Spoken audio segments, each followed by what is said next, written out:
मैं इस युवा संसद और अपनी तरफ से किन्या गणराज्य के सांसदों श्री कॉलिंस अबुओ, श्री सैम नागोचे, श्री मो दाहिर और श्री हैरी अपुओ का स्वागत करता हूं।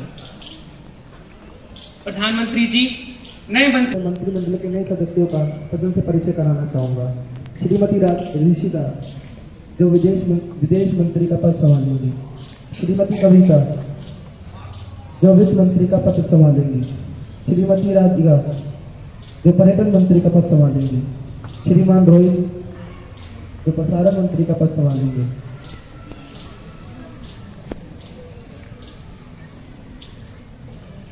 माननीय सांसदों, अब इस युवा सांसद का प्रश्नकाल प्रारंभ होता है। प्रश्न संख्या 101, क्वेश्चन नंबर 101। अध्यक्ष जी, मैं यह जानना चाहती हूँ, क्या खाद्य एवं कृषि मंत्री इस तथ्य से अवगत है कि प्याज के मूल्य में बेतहाशा वृद्धि हो रही है? प्याज के मूल्य में 50 से 60 रुपए तक पहुँच चुके हैं। यदि हाँ, तो सरकार इस नीति पर रोक लगाने का विचार कर रही है? शांति बनाए रखें। मंत्री जी कृपया। महंगाई को देखकर दुखमय सकल, समाज निर्भर जीना कठिन। कैसे साधे काज कहाँ से लाए राशन? महंगी भई प्याज, पकेगा कैसे सालन? अध्यक्ष महोदय जी, प्याज में हो रही वृद्धि की जानकारी सरकार को है। प्याज की कीमतों पर नियंत्रण पाने के लिए सरकार ने अनेक उपाय जारी कर रखी है, जैसे राज्य सरकारों के सहयोग से जमाखोरों के खिलाफ लगातार छापों की कार्रवाई की जा रही है, जिससे प्याज में लगातार आपूर्ति बढ़ाई जा सके। दिल्ली सरकार ने आगे बढ़कर सरकारी स्टोरों पर प्याज बेचने का निर्णय किया है। सरकार पाकिस्तान और चीन से प्याज के आयात पर विचार कर रही है, जिससे देश में प्याज की आपूर्ति बढ़ने पर कीमतें कम हो सके। महोदय, सदन को यह भी सूचित करना चाहती हूँ कि महाराष्ट्र एवं देश के अन्य भागों में इस वर्ष प्याज की बम्पर पैदावार होगी, जिससे आने वाले 3-4 महीनों में प्याज की कीमतों में तेजी से कमी आएगी।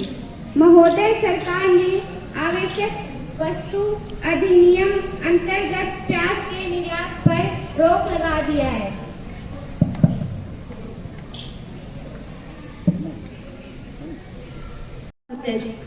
क्या माननीय रक्षा मंत्री जी यह बताने की कृपा करेंगे कि विगत 3 वर्षों के दौरान भारत पाकिस्तान सीमा पर गोलाबारी में कितने नागरिक एवं जवान शहीद हुए हैं?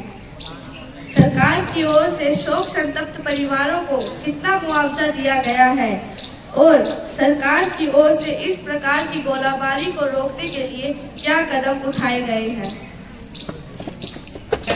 शांत रहिए। माननीय अध्यक्ष महोदय, विगत 3 वर्षों के दौरान भारत पाकिस्तान की सीमा गोलाबारी में शहीद हुए सुरक्षा कर्मियों और नागरिकों के ब्यौरे निम्नलिखित है। शहीद हुए सुरक्षा कर्मियों की संख्या 2012 में 5, 2013 में 12, 2014 में 5। मारे गए नागरिकों की संख्या 2012 में 4, 2013 में 3, 2014 में 4। इस प्रकार की घटनाओं में शहीद हुए जवानों के परिवार के लिए केंद्र सरकार की ओर से 15 लाख रुपए मुआवजे का प्रावधान है। सामूहिक बीमा योजना निधि कार्यक्रम के अंतर्गत अफसरों और JCOR के लिए 50 और 25 लाख रुपए बीमा योजना का भी प्रावधान है। कुछ मामलों में मृतक सेनाओं के कार्मिकों के परिवार को विविध सरकारी स्रोतों जैसे प्रधानमंत्री राहत कोष, मुख्यमंत्री राहत कोष आदि से भी राहत मुहैया कराई जाती है। भारतीय सेना द्वारा इस प्रकार की घटनाओं को रोकने के लिए अपेक्षित उचित प्रतिकार किया जाता है। इस तरह के मामलों को पाकिस्तान सैन्य प्राधिकारियों के साथ दोनों देशों के सैन्य महानिदेशकों के बीच साप्ताहिक वार्ताओं को स्थापित तंत्र के जरिए यथा उचित स्तर पर उठाया जाता है। श्री माननीय अध्यक्ष जी, मैं सदन के माध्यम से साढ़े पंजाब में होने वाली नशे की तस्करी के बारे में उजागर करना चाहती हूँ। युवा निर्माण देश का भविष्य है। पंजाब में नशे का दरिया बन रहा है जो लोगों के अरमानों को अपने साथ बहाकर ले जा रहा है। साढ़े पंजाब में समस्या काबू आने की बजाय निरंतर बढ़ती जा रही है। हाल ही में गुरदासपुर सीमा के पास 532 व 200 हेरोइन के खेप पकड़े गए। एक रिपोर्ट के अनुसार पंजाब में पता चला है कि 7500 करोड़ रुपए के नशे के पदार्थों का सेवन किया जाता है। नशा तस्करी को कानून का कोई डर ही नहीं। इस दिशा में गृह मंत्रालय को उचित कदम उठाने की आवश्यकता है। आदरणीय अध्यक्ष महोदय, मैं सम्मानित सांसद को बताना चाहती हूँ कि सरकार नशा तस्करी को गैर जमानती अपराध बनाने के लिए कानून लेकर आएगी। यह समस्या अकेले पंजाब की नहीं बल्कि अंतर्राष्ट्रीय सीमा से लगे सभी राज्यों की है। कल ही नाइजीरिया में एक विद्यार्थी को स्मैक के साथ पकड़ा गया है। नशा तस्कर को गिरफ्तार कर सलाखों के पीछे पहुंचाया गया है। नशा तस्करी या नशा का प्रयोग करने वाली साझा डाटाबेस तैयार कर कार्रवाई की जाएगी। हाल ही में केंद्र की पहल पर पंजाब से लगते 7 राज्यों के मंत्रियों द्वारा चंडीगढ़ में मंथन किया गया। सीमावर्ती राज्यों के मंत्रियों का ज्वाइंट वर्किंग ग्रुप बनाकर नशा तस्करी के मकई जाल को तोड़ा जाएगा। नशीले पदार्थों के दुरुपयोग से निपटने के लिए माता पिता व समाज के साथ साथ सोशल मीडिया में भी ठोस पहल करने का अभियान चलाया जाएगा। गृह मंत्रालय इस समस्या को लेकर गंभीर है तथा सरकार के सुखद परिणाम शीघ्र ही आप सबके सामने होंगे।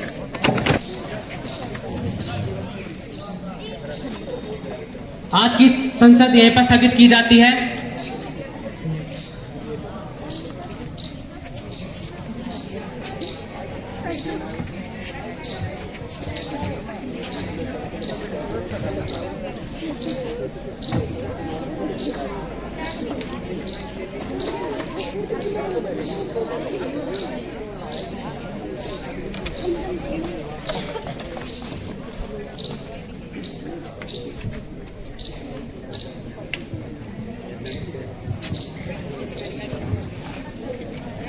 माननीय सांसदों,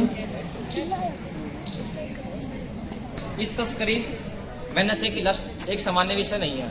युवा राष्ट्र की शक्ति है। आज का युवा व्यसन व नशे की लत में आ जा रहा है। पूर्व विकास मंत्री जी बात से संतुष्ट। ड्रग्स एक्ट 1985 के तहत न्यूनतम सजा 7 वर्ष से बढ़ाकर 10 वर्ष कर दी गई है। सरकार नशे की तस्करी को गैर जमानती अपराध बनाने पर नजर रखने के लिए प्रति विद्यार्थी को जागरूक किया जाएगा तथा स्कूलों में एंटी ड्रग्स सेल गठित किया जाएगा। शून्यकाल प्रारंभ होता है। के बारे में सवाल पूछना चाहती हूँ। जब हम पैसा कमाते हैं तो इनकम टैक्स भरते हैं और इस इनकम से जब हम गाड़ी खरीदते हैं तो उस पर भी हम जीएसटी देते हैं। जब हम जीएसटी देते हैं तो उस पे मतलब हम अपनी गाड़ी को रोड पे चलाएंगे तो उसके लिए भी हमें रोड टैक्स देना पड़ेगा। हम उसमें डीजल या पेट्रोल भरवाएंगे तो उस पर भी हमें सेस देना पड़ता है। It is multiple taxation points. इतने सारे टैक्सेशन ओवरलोड करके हम अपने देश की आम जनता का खून चूस रहे हैं। इससे हमें कुछ नहीं होगा। हम मंत्री और सांसदों को छूट हमें नहीं देना पड़ता टोल टैक्स, मगर देश की आम जनता को हर जगह टोल टैक्स देना पड़ता है। एक रिपोर्ट के मुताबिक 2 रुपए प्रति किलोमीटर के हिसाब से आम जनता को टोल टैक्स भरना पड़ता है। मैं आपसे इस बात का जवाब चाहती हूँ कि टैक्सेशन पॉलिसी के ऊपर इस बारे में क्या कार्रवाई की जाए। सदन में शांति बनाए रखें। अब विशेष अधिकार हनन नोटिस जारी किया जाएगा। विपक्ष अध्यक्ष महोदय, कल प्रातः करीब 9:30 बजे मैं संसद की कार्यवाही में भाग ली। एक यातायात पुलिस अधिकारी ने मुझे अनावश्यक रूप से रोके रखा, और न कि रोके रखा अपितु मेरे साथ अभद्र व्यवहार भी किया, जिसके कारण मैं संसद की कार्यवाही में भाग न ले सका। अतः ये संसद की विशेष अधिकार का हनन करता है। इसलिए अध्यक्ष महोदय, मैं आपसे ये अनुरोध करूंगा कि दोषी अधिकारी के विरुद्ध सख्त से सख्त कार्रवाई करने का आप सरकेश को आदेश दे, ताकि फिर से ये किसी दूसरे सांसद के साथ न हो और संसद की गरिमा बनी रहे। शांति बनाए रखें।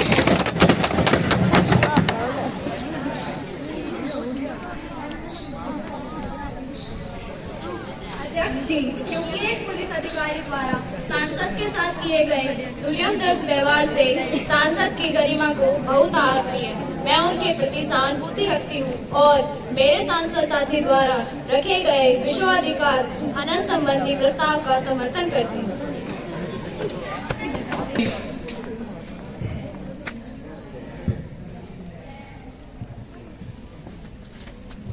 शांत रहिए। आपकी शिकायत विशेष अधिकारी हनन समिति को आवश्यक कार्रवाई हेतु भेज दी जाएगी। धन्यवाद अध्यक्ष महोदय जी। श्रीमती स्नेहा जी, कृपया प्रश्न पूछें।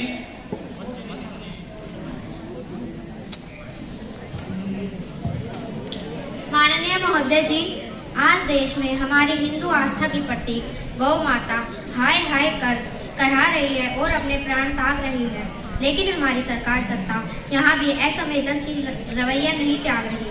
बेजुबान गाय की हाय हाय सुन सके, शायद वो कान हमारे सत्ता पक्ष के नेताओं के पास नहीं है। इसलिए मैं सरकार के कानों में गाय की पुकार कि मुझे बचाओ को इस सदन और आम के माध्यम से डाल रही हूँ। सरकार देश को बताइए कि वो लंपी बीमारी से मर रही गायों को बचाने के लिए आखिर क्या कर रही है। माननीय अध्यक्ष महोदय जी, मैं बड़ी जिम्मेदारी व सटीकता से अपने विपक्ष साथी को यह बताना चाहती हूँ कि हमारी सरकार राजनीति से ऊपर उठकर इस विकट घड़ी में राज्य के साथ कंधे से कंधा मिलाकर खड़ी है और राज्य सरकार को सभी आवश्यक सहायता प्रदान की जा रही है। यद्यपि यह राज्य सूची का विषय है और राज्य सरकार की जिम्मेदारी बनती है कि वे इस लंबी बीमारी से निपटने के लिए गंभीरता से प्रयास करे, परंतु फिर भी अब केंद्र सरकार अपनी जिम्मेदारियों से पीछे नहीं हट रही है। हमारे वैज्ञानिकों ने LSD लुम्पी स्किन डिजीज स्वदेशी टीका भी तैयार किया है। हमारी केंद्र सरकार वर्ष 2025 तक पशुओं में पैर और मुंह की बीमारी के लिए 100% टीकाकरण के लिए प्रतिबद्ध है। पशुओं का डाटाबेस बनाया जा रहा है, हर जानवर को टैग किया जा रहा है। राष्ट्रीय गोकुल मिशन, गोवर्धन योजना, डायरी क्षेत्र का डिजिटीकरण, मवेशियों का सार्वभौमिक टीकाकरण के साथ साथ सिंगल यूज प्लास्टिक पर बैन, ये सभी योजनाएं व कार्य गौमाता व अन्य मवेशियों की हालत में सुधार को ध्यान में रखकर किए जा रहे हैं। माननीय ऊर्जा यूज करने की अनुमति चाहती हूँ। द एनर्जी कंजर्वेशन बिल 2024 को इंट्रोड्यूस करने की अनुमति प्रदान की जाए। जानती हूँ कि अगर हमें अपने देश को फिर से मान बनाना है तो इस जनसंख्या नियंत्रण बिल 2024 को हमें तुच्छ राजनीति से ऊपर उठकर पास करना ही होगा। भारत के कुल भू क्षेत्र का 2.4% हिस्सा रखने वाला हमारा देश भारत अब विश्व की 17% आबादी का निवास स्थान है। अतः यह स्पष्ट है कि कम संसाधन से हम इस आबादी के बोझ को नहीं झेल पाएंगे। सरकार के द्वारा विकास का हर कार्य बोना साबित हो चुका है, सिर्फ अत्यधिक आबादी के चलते। बिल के प्रमुख बिंदु: 2 से अधिक बच्चे होने की स्थिति में सरकारी नौकरी के लिए आवेदन करने से लेकर चुनाव लड़ने तक पर रोक लगाई जाएगी। इस कानून का उल्लंघन करने वाले नागरिकों को 77 सरकारी योजना से वंचित किया जाएगा। एक राशन कार्ड में एक परिवार के 4 से अधिक सदस्य शामिल नहीं किए जाएंगे। इस कानून का उल्लंघन करने वाले नागरिकों के वोटिंग राइट छीने जाएंगे। मैं इस बिल को चर्चा के लिए पेश करती हूँ, साथ ही सभी दल इस बिल का समर्थन करें ऐसी उम्मीद करती हूँ। हमें इस बात से संतुष्ट नहीं, हमें जवाब दो, हमें जवाब चाहिए। शांति बनाए रखें। ये आपको शोभा नहीं देता है। सदन में शांति बनाए रखें। ये सदन की गरिमा के खिलाफ है।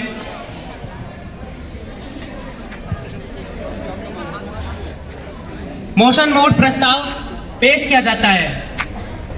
मैं इस बिल का समर्थन करती हूँ क्योंकि यह समय की मांग है। हमारे देश पर जनसंख्या का इतना भार है कि भोजन, पानी, रोजगार इत्यादि जनता की बुनियादी जरूरतें भी एक निश्चित सीमा पर निश्चित सीमा के पश्चात कोई भी सरकार पूरा नहीं कर सकती है। हमें अपने सीमित संसाधनों को भी ध्यान में रखना होगा। अगर हमें भारत को फिर से विश्व गुरु बनाना है तो क्वांटिटी पर नई क्वालिटी में सुधार करना होगा। मैं इस बिल का समर्थन एक नारी होने के नाते भी करती हूँ क्योंकि इससे नारी सशक्तिकरण का भी रास्ते खुलेंगे। नारी कोई बच्चे पैदा करने की मशीन नहीं है। अतः मैं इस सदन की अपनी सभी महिला युवा सांसदों से भी इस बिल के समर्थन की उम्मीद करती हूँ।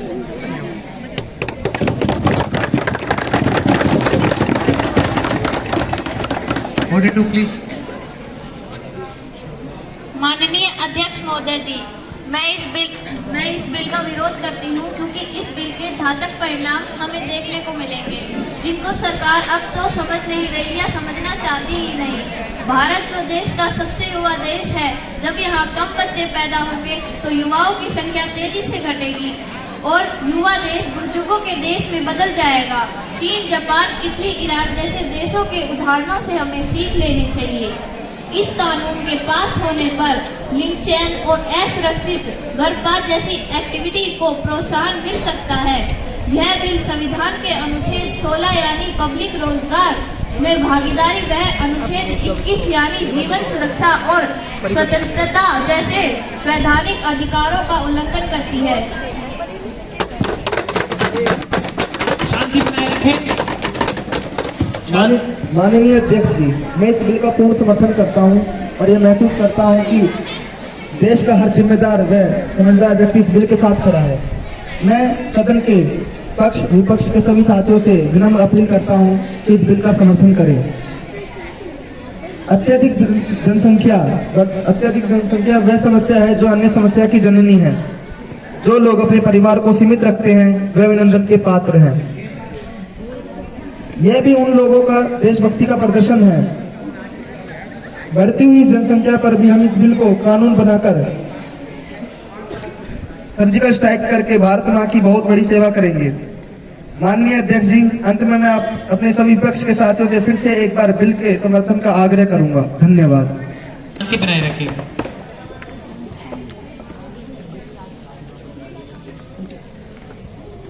कृपया पक्ष में है वो ना कहे। ना कहे। शांति बनाए रखें, ये आपको शोभा नहीं देता है।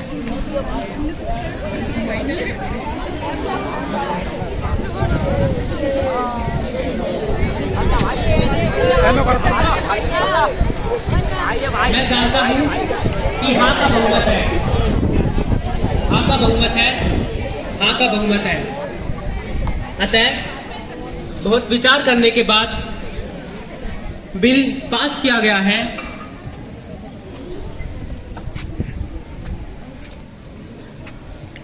सदन का यह सत्र स्थगित किया जाता है और 28 फरवरी 2025 को अगला बजट सत्र शुरू किया जाएगा। धन्यवाद।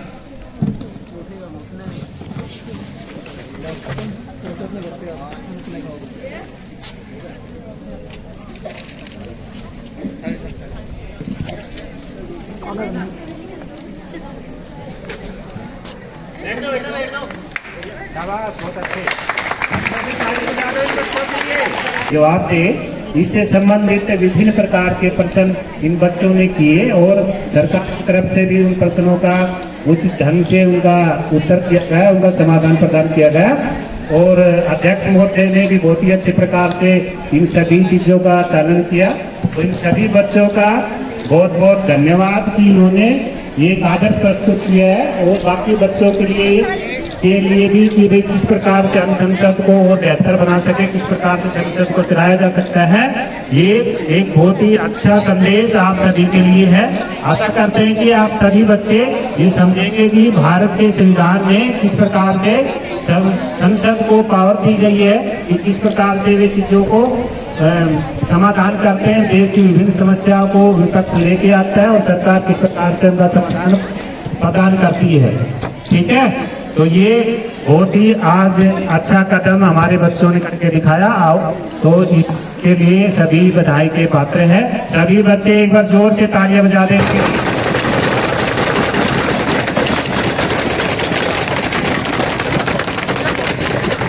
शांति बनाए रखें।